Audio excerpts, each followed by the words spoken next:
सूर्य के अब्बू की चाय की दुकान थी। वो सुबह उनकी मदद करता और फिर स्कूल चला जाता। स्कूल में सूर्य से कोई ठीक से बात नहीं करता था क्योंकि वो चाय बनाने वाले का बेटा है। वो सबसे बात करने की कोशिश करता है, दोस्तों के ग्रुप में शामिल होना चाहता है, लेकिन कोई भी उससे बात नहीं करता। और अगर वो बात करने की कोशिश भी करता तो सारे लोग उसका मजाक उड़ाने लगते। कोई मेरे साथ वीडियो गेम खेलेगा? हाँ, मैं खेलूंगा। अरे चाय बनाने के लिए नहीं, गेम खेलने के लिए बुला रहा हूँ, तू रहने दे। सूर्य को बहुत बुरा लगता है। वो घर आते ही मुंह फुलाकर बैठ जाता है। सूर्य के अब्बू ये देखते हैं और उसके लिए खाना लेकर आते हैं। अरे क्या हुआ सूरी, तू मायूस क्यों है आज? ले खाना खा ले, मुझे अच्छा लगेगा। ले। पापा, कोई और काम क्यों नहीं करते? आपको इतने सारे कामों में से यही काम मिला। चाय बनाने में क्या बुराई है? दिन में सबसे ज्यादा लोग इसी के बारे में सोचते हैं। नहीं, मेरे दोस्त तो मजाक उड़ाते हैं, मुझे अपने साथ खेलने में भी शामिल नहीं करते। वो लोग कौन सा खेल खेलना है? अभी खेलते हैं। आपके साथ नहीं, उनके साथ खेलना है। ये कहकर वो वहां से चला जाता है बिना खाना खाए। सूर्य के अब्बू को ये देखकर बहुत बुरा लगता है कि उनकी वजह से उनके बच्चे के दोस्त बहुत दूर जा रहे हैं। उसके पिताजी चाय बनाने के साथ दूसरा काम भी ढूंढने लगते हैं। वो एक जंगल ट्रिप पर ले जाया जाएगा, सभी बच्चे उसी तैयारी के साथ आएंगे।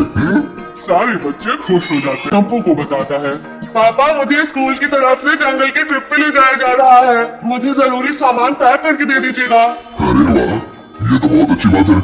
अपने सामान में एक छोटा बर्तन जरूर लेकर जाना, वहाँ अगर कुछ पकाना हो तो काम आ सकता है, ठीक है? जी पापा, जरूर। और हाँ, तुम्हें एक और बात बतानी थी। मैं नई नौकरी ढूंढ रहा हूँ, तुम्हें अब अपने दोस्तों के सामने शर्मिंदा नहीं होना पड़ेगा और वो तुमसे बात भी करेंगे। सच पापा? हाँ। सूर्य खुशी से पिताजी के गले लग जाता है। पहुंचने के बाद ट्रैकिंग शुरू कर देते हैं। मैं सबको 4 ग्रुप में बांटूंगा जिसमें एक लीडर भी होगा। वो सब एक साथ में रहेंगे और अपना काम करेंगे। सब अपने लीडर की बात मानेंगे, समझ गया ना? सब अपना बैग लेकर ट्रैकिंग शुरू करते हैं। अरे किसको लीडर बना दिया? इसको तो चाय के अलावा कुछ नहीं आता। सब हंसने लग जाते हैं। सूर्य को बहुत बुरा लगता है। कुछ दूर चलने के बाद वो थक जाता है। चलो यहाँ रुक जाते हैं, थोड़ा खा पी भी लेते हैं। बाकी सभी मान जाते हैं और रुक जाते हैं। नहीं, हम नहीं रुक सकते।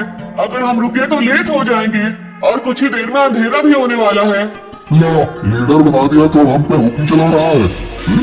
नहीं, हम नहीं चलेंगे। तुझे जाना हो तो जा, हम थोड़ा नाश्ता करने के बाद ही ट्रैकिंग शुरू करेंगे, तो जा। सूर्य के मना करने के बाद भी वो वहीं रुकते हैं, लेकिन फिर भी सूर्य उन्हें नहीं छोड़ता और उनके साथ वहीं रुक जाता है। कुछ ही देर में टीचर और बाकी के बच्चे आगे निकल जाते हैं और वो वहीं रह जाते हैं। थोड़ी देर आराम और नाश्ता करने के बाद वो अपनी ट्रैकिंग शुरू करते हैं, लेकिन जल्द ही सूरज डूब जाता है और अंधेरा हो जाता है।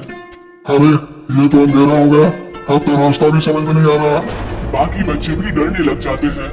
कुछ ही वक्त में ऐसा मोड़ आ जाता है जहाँ से रास्ता पता करना मुश्किल हो जाता है और उन्हें वहीं ठहरना पड़ता है। अब तो मुझे भी रास्ता नहीं पता, मेरे ख्याल से हमें आवाज लगानी चाहिए। तुरंत ही वो चारों टीचर और अपने क्लास के विद्यार्थियों को आवाज लगाते हैं, लेकिन बात नहीं बनती। हाँ, टीचर, टीचर, अरे कोई हमें सुन रहा है? हम खो गए हैं, कोई है? सब चिल्लाते हैं लेकिन कोई भी जवाब नहीं आता। लगता है हम बहुत पीछे रह गए हैं, हमें आगे का रास्ता नहीं पता, इसीलिए हमें यहीं रुक जाना चाहिए। हो सकता है अगर आगे गए तो रास्ता भटक जाए। नहीं, हमें कोशिश करनी चाहिए, क्या मालूम हम सही जगह पहुंच जाएं। रात बहुत हो चुकी है, जानवरों का भी डर है। टीचर थोड़ी देर में हमें खोजते हुए आ ही जाएंगे, हमें यहीं रुकना चाहिए। सबको उसकी बात ठीक लगती है और वो लोग वहीं रुक जाते हैं। कुछ ही देर में रात हो जाती है और तेज ठंडी हवा बहने लगती है और उनके पास बचा खाना भी खत्म होने लगता है। अब तो हमारा खाना भी खत्म हो जाएगा और पानी भी खत्म हो जाएगा। अब भी कहता हूँ मैं, हमें चलना चाहिए। अरे लेकिन जाएंगे कहाँ? रास्ता तो बंद है। मुझे तो बहुत डर लग रहा है, कहीं कोई जानवर ना हमें खा जाए। मुझे तो बहुत ठंड भी लग रही है। हाँ मुझे भी। मैं आग जलाता हूँ और सब लोग आग जलाते हैं। कुछ देर जलने के बाद आग कम होने लगती है। हम क्या करेंगे, इतनी ठंड है, हाथ भी खत्म हो रहे हैं। जानवर सभी तो ठंड से ठिठुर कर मर जाएंगे। सूर्य कुछ सोचता है और कहता है, मेरे पास एक आइडिया है। मेरे पास बर्तन और चाय की पत्ती रखी हुई है बैग में। वो आग बुझने के बाद तक गर्म रहेगी तो हमें भी गर्म रखेगी। सूरी तुरंत वो बर्तन निकालता है और सब उसे अपना पानी दे देते हैं, लेकिन फिर भी पानी कम पड़ता है। वहीं पास में जमीन पर बर्फ पड़ी होती है, वो उसे उठा लेता है। जैसे ही काली चाय बनती है, आग खत्म हो जाती है। सबको बहुत अच्छा लगता है। उसे पीने के बाद सब तारीफ भी करते हैं, लेकिन अयन सिर्फ चुपचाप चाय पीता है। कुछ ही देर में उन्हें पत्तियों की आवाज आती है और वो अपने पीछे की तरफ देखते हैं। वो देखते हैं कि उनके टीचर आ रहे हैं। सब राहत की सांस लेते हैं। कैंप में पहुंचने के बाद जब टीचर उनकी तारीफें करते हैं तो अयन कहता है कि वो महफूज उनके लीडर सूरी की वजह से है। ये सुनकर सूरी को बेहद खुशी होती है। सूरी की कहानी सुनकर सब उससे दोस्ती करने आते हैं। अगर आज सूरी को चाय बनानी नहीं आती तो शायद सब उसके दोस्त नहीं बनते। आज पहली बार उसे चाय वाला होने पर खुशी हो रही थी। अगले दिन वो खुशी खुशी अपने पिताजी के पास गया और उन्हें सारी बातें बता दी। अरे ये तो बहुत खुशी की बात है। एक बात तो मेरे पास भी है, मैंने अच्छी नौकरी ढूंढ ली है। सूरी ये सुनकर हैरान और उदास हो जाता है। नहीं पिताजी, आपको काम बदलने की कोई जरूरत नहीं है। आप जो भी काम करते हैं वो अच्छा ही होता है और कोई भी काम छोटा या बड़ा नहीं होता। ये मुझे अब समझ आ गया है।